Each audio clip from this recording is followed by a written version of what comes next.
बुढ़ापा पेंशन बहुत बढ़िया है जी, स्कीम है तो जी बुजुर्गों को ना किसी के आगे हाथ नहीं पसारना पड़ता।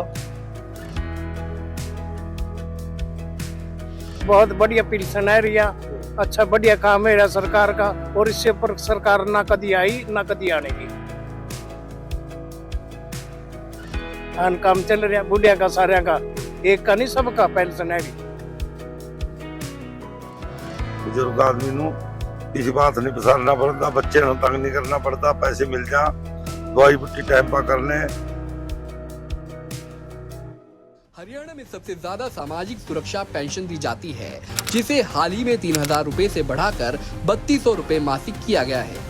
10 फरवरी 2026 को बुढ़ापा, विधवा, दिव्यांग और अन्य सामाजिक सुरक्षा पेंशन योजनाओं के तहत 1,098 करोड़ रुपए जारी किए गए हैं, जिससे 34.14 लाख लोगों को सीधा लाभ पहुंचा है। वहीं सरकार की बुढ़ापा पेंशन से लाभान्वित बुजुर्गों का क्या कुछ कहना है, सुनिए उनकी जुबानी।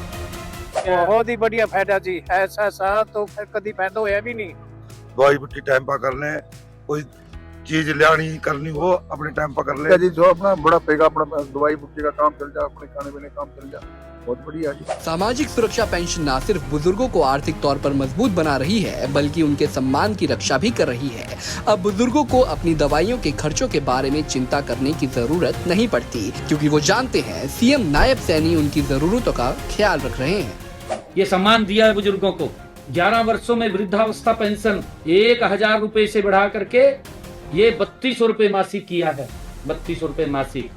और इसी प्रकार हमने वृद्धावस्था पेंशन में सबसे ज्यादा 2,200 रुपए की बढ़ोतरी की। सशक्त हरियाणा, मजबूत हरियाणा। मुख्यमंत्री नायब सैनी के कुशल नेतृत्व में हरियाणा में बच्चे हो या महिलाएं, युवा हो या बुजुर्ग, सबकी प्रगति और मजबूती के लिए योजनाएं बनाई गई हैं। हम थोड़ा हैरान भी हैं, लेकिन हमें पूरा विश्वास है कि झूठ हारेगा और दोषी को सजा मिलेगी। भ्रष्टाचारी अरविंद केजरीवाल का सत्य सारी दिल्ली को पता है। उन बहनों को, माताओं को पता है जिनके बच्चों को शराबी बनाने की कोशिश की गई, और इनकी आदत रही है। ये तो बेल मिलने पर भी डांस करते हुए आते हैं। दोस्तों, आज की जो परिस्थितियां हैं उसमें एक लाइन बहुत महत्वपूर्ण है, और वो ये है कि भ्रष्टाचार और भ्रष्टाचारी, इनके बहुत सारे हाथ पांव होते हैं, मगर सच्चाई ये है कि कानून को साक्ष्य नष्ट करके देर तक आप भ्रमित नहीं कर सकते। जब से आम आदमी पार्टी के नेताओं के ऊपर भ्रष्टाचार के आरोप आए और पुख्ता सबूत के साथ आए, तब ये बात हमेशा आती रही कि ये लोग साक्ष्य मिटाने में बड़े माहिर हैं और ये साक्ष्य मिटाने की पूरी कोशिश करेंगे। इसके बावजूद उनको जो करना था वो करते रहे। आज एक निचली अदालत से जो भी आया है, कानून का तो जवाब, कानून तो कोर्ट में ही बात करेगा, लेकिन हम आपको कुछ बात जरूर बताना चाहते हैं। हम थोड़ा हैरान भी हैं, लेकिन हमें पूरा विश्वास है कि झूठ हारेगा और दोषी को सजा मिलेगी। भ्रष्टाचारी अरविंद केजरीवाल का सत्य सारी दिल्ली को पता है। उन बहनों को, माताओं को पता है जिनके बच्चों को शराबी बनाने की कोशिश की गई। उन गलियों को पता है जहां पर गलियों में शराब के ठेके खोलने के लिए सारे नियम कानून को ताक पे रख दिए गए। उन माताओं बहनों को पता है जहां शराब पीने की उम्र घटाकर शराब व्यापारियों, शराब माफियाओं के पक्ष में काम करती हुई दिख रही थी। और ये सवाल पूरे दिल्ली के मन में है, और था भी, आज भी है, कल भी रहेगा, और उसका फैसला होगा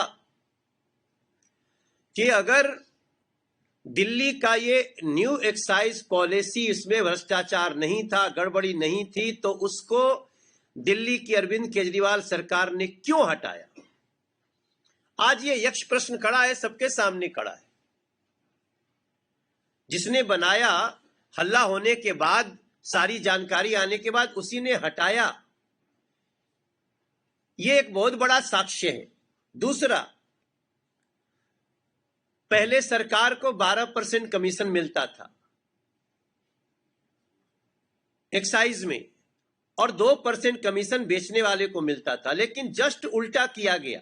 अब 2% सरकार को मिलेगा और 12% शराब माफियाओं को मिलेगा। क्या इसके बावजूद भी किसी और साक्ष्य की आवश्यकता है? और ये सारा उन्होंने न्यू एक्साइज पॉलिसी में किया।